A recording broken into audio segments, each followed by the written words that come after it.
Kemudian di sini saya akan menjelaskan tentang pembinaan dan pengembangan tenaga kependidikan. Nah, apa saja sih pembinaan dan pengembangan ketenaga pendidikan itu?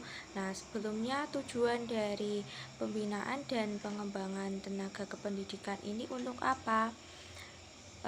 Bertujuan untuk mengelola serta mengandalkan tenaga kependidikan selama mereka melakukan kerja mereka di suatu lembaga atau sekolah. Nah, macamnya ada yang pertama pendidikan dan pelatihan. Nah, ini juga merupakan salah satu cara untuk meningkatkan kualitas tenaga kependidikan agar lebih berkualitas kinerjanya. Nah, contohnya seperti tenaga pendidikan ini mengikuti seminar atau workshop dan semacam itu dan yang lainnya. Kemudian yang kedua ada kompensasi atau penggajian.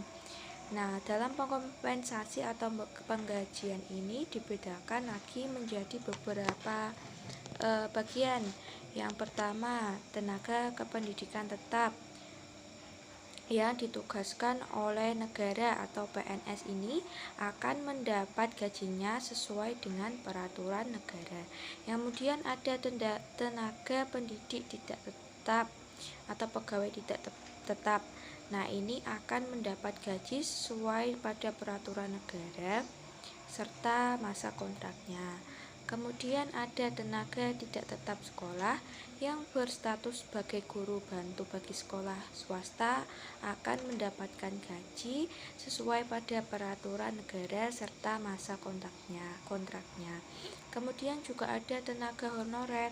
Nah, ini untuk tenaga administratif maupun guru ini akan mendapat gaji sesuai kondisi keuangan yang ada pada sekolah tersebut serta masa pengabdian yang sesuai yang tetap mengacu pada UMR.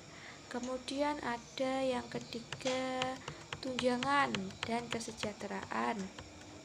Nah, ini juga merupakan salah satu cara yang dimaksudkan agar meningkatkan semangat dalam bekerja, kemudian meningkatkan rasa aman, nyaman, sehingga akan membuat tenaga kependidikan betah dan menuangkan ide-ide mereka.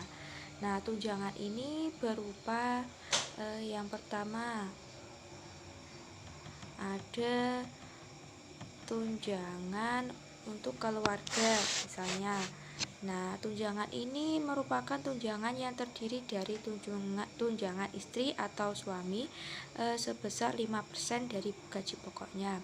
Kemudian ada tunjangan pangan, ya ini merupakan tunjangan yang seharga 10 kg beras untuk setiap anggota sebanyak 5 orang. Ya, kemudian ada tunjangan jabatan untuk PNS yang menjabat di jabatan tertentu diberi tunjangan jabatan. Ya, kemudian ada tunjangan lain-lain yang diberikan sesuai peraturan pemerintah. Kemudian juga ada taspen, asuransi kesehatan, serta koperasi. Yang keempat, yaitu ada kenaikan pangkat. Nah, ini merupakan penghargaan dari pemerintah sebagai penghargaan atas pengabdian PNS pada negara yang diterapkan setiap 1 April dan 1 Oktober di setiap tahunnya. Macam-macamnya dari kenaikan pangkat ini beragam ya. Ada kenaikan pangkat reguler, pilihan, istimewa, pengabdian, serta dan yang lainnya. Selain itu ada kenaikan pangkat berdasarkan anumerta. Nah, dan lain sebagainya. Kemudian yang kelima ada daftar penilaian pelaksanaan pekerjaan atau DP3. Nah, ini diatur dalam peraturan pemerintah nomor 10 tahun 1979. Nah, ini merupakan suatu daftar yang di dalamnya berisi hasil penilaian dari setiap pekerjaan pegawai selama 1 tahunnya yang dimulai pada bulan Januari hingga bulan Desember yang dibuat oleh pejabat penilai. Kemudian yang keenam ada kualifikasi dan kompetensi guru.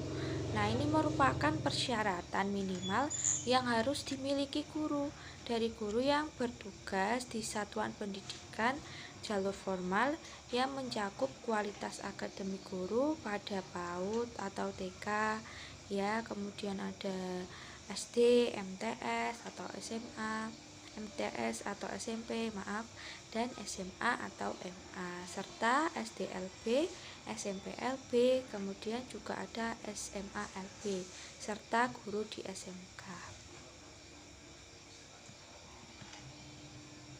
Kemudian yang selanjutnya yakni ada kita bahas mengenai pemberhentian dan pensiunan tenaga kependidikan.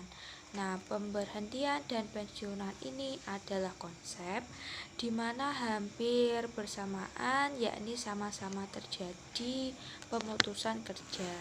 Istilah pemberhentian atau pensiunan hubungan kerja ini digunakan untuk lembaga pemerintah maupun pegawai negeri. Pemberhentian ini merupakan pemutusan hubungan kerja karyawan dengan organisasi perusahaan atau lembaga kependidikan. Nah, sedangkan pensiunan ini merupakan pemberhentian karyawan berdasarkan keinginan perusahaan atau undang-undang maupun keinginan karyawan itu sendiri.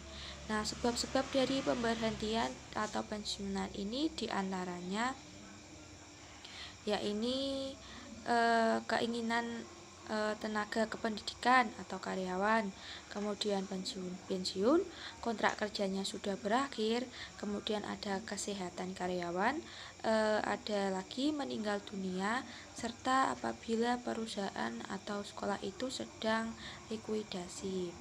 Nah, ini didasari pada Undang-Undang Nomor 12 Tahun 1964 tentang KUHP.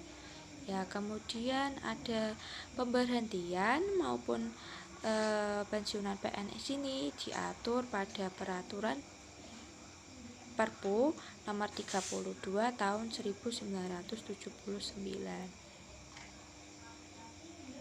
Nah, kemudian untuk seorang PNS batas usia untuk mendapatkan pensiun adalah 56 tahun. Nah, batas ini kemudian dapat diperpanjang lagi menjadi 65 tahun untuk PNS yang jabatannya sebagai misalnya ahli peneliti, guru besar, lektor, kepala, dan lektor. Kemudian jabatan lainnya yang ditentukan oleh presiden.